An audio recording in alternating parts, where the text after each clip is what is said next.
ዳዊትም ከተቀባ በኋላ ወደ እረኝነቱ ተመለሰ። አንብባችኋታል? ወደ ዙፋን የሚለውን ያነበባችሁት? እኔ እናንተን አላልኳችሁም። የዳዊትን ግን እንድትሉ ትፈልጋለሁ። አጠገባችሁ ሰው ዳዊት ተቀብቶ ወደ እረኝነት ተመለሰ በሉት። ስብከቱ እዚህ ጋር ራሱ ቢያልቅ አይከፋኝም። ከተቀባ በኋላ ወደ እረኝነቱ ተመለሰ ይልና የተቀረው ረጅም ዘመን ከንግስና ዘመኑ የማይተናነሰው ረጅሙ ዘመን ለንግስናው እግዚአብሔር ትሬን እያረጋ ቆየው። አንበሳ፣ ድብ፣ አውሬ ይመጣበታልና ህዝበ እስራኤልን እንዴት እንደሚያድን በበጎች ያለማምደዋል። በከባዱ አለማምዶት ነው ቀላሉ ላይ ያመጣው። አይ ከነ እንትና ጋር ከአሞራውያን ከምናምን ጋር መዋጋት ቀላል ነው። ከአንበሳ ጋር እንዴት ትታገላለህ? በከባዱ አስለመደው። አንበሳ ሲመጣብኝ ይላል። መቼስ አሁን ፊልም አለው ለልጆች የሚሆናለው ለትልልቅ ሰው የሚሆናለው። ግን አስባችሁ ታውቃላችሁ እንደዚህ አይነት ነገር? ግን አንበሳ እየሮጠ ይመጣብኝ ነበር አለ። ስንት ቀን እንደመጣበት አይታወቅም። ይመጣብኛል ነው ዝም ብሎ ልጁ አብሮ ነው የሚውለው። በየቀኑ በቀንም 2-3 ሲመጣብኝ አለ እመታውና አሳድደዋለሁ አለ። አንበሳ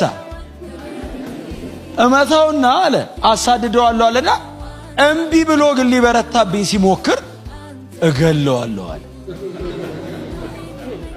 እግዚአብሔር እንደሆነ እኮ የምታውቀው ሳኦልን የሚያክል የሚሊተሪ ዕውቀት፣ የፖለቲካል ምናምን ዕውቀት፣ የብዙ ነገር ዕውቀት ያለው ሰውዬ አመነው። ሳኦልን የሚያክል በአመራር በምናምን ረጅም ዘመን እስራኤልን አንቀጥቅጦ 40 ዓመት የመራ ሰውዬ አንድ ጻል ፊቱ ቆሞ አንበሳ ሲመጣብኝ እመታው ነበር አለ። እኔ እሱ ግዛት ውስጥ ማለት ነው። ቀጥሎስ እገለው ነበር። ድብም ሲመጣ እንደዛው ሲለው ዞር አለና ከዛ ትዝ ይላችኋል እየተለማመደ ነው የከረመው። ከዛ ዞር አለ ጎልያድን አይቶ ይህም ከነሱ እንዳንዱ ይሆናል አለ። ልጁ ራሱ ጎልያድን አያውቀው፣ እግዚአብሔርን ነው የሚያውቀው።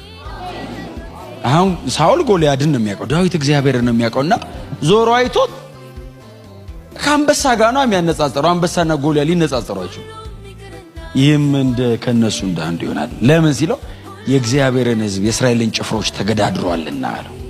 ለጠቦቶችና ለበጎች ግድ ካለው ለዚህ ሕዝብማ ይለዋል አለው። በግ ለማዳን አንበሳ መግደያ ከሰጠኝ አለው ሕዝብ ለመታደግማ ይሄንን አው አሁን ዳዊት ፐርሰናል አይደለም ኔሽን ነው። ሸክሙ የዳዊት ሸክም የግል ጉዳይ አይደለም። ገድየው ዝነኛውን አለው አይደለም። መንገሻ መንገድ እያመቻቸ አይደለም።